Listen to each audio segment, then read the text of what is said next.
The songbirds perched, pressed together, facing the crimsoning sun. He sang about his madness for her. She snuggled, her fancies won. I whistled aloud to match his phrase. I tried to make her sway.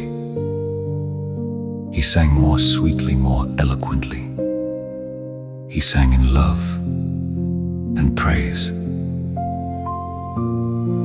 She did listen to his and mine. She still was warm with him. She listened, she wondered and stayed beside the one with feathers prim. The songbirds then flew away to their nest in hidden boughs. Then in the grimming twilight I was left with thoughts to plough.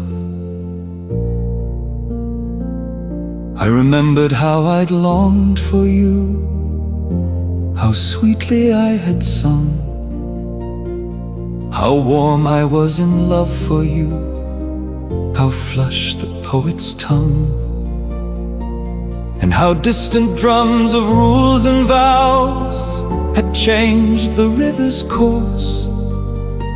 A peopled world will never yield to dreams or the spirit's force.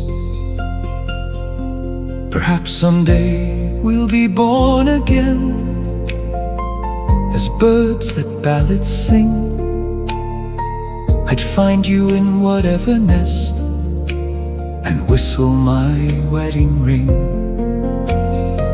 Perhaps I'll hear you purr at night when I watch your happy sleep, snug together on a faraway twig, on a tree that promises keep. But now I am but a shriveled up man, with only the words to a song. I'm not a bird, and I'm not your world, just a poet who doesn't belong.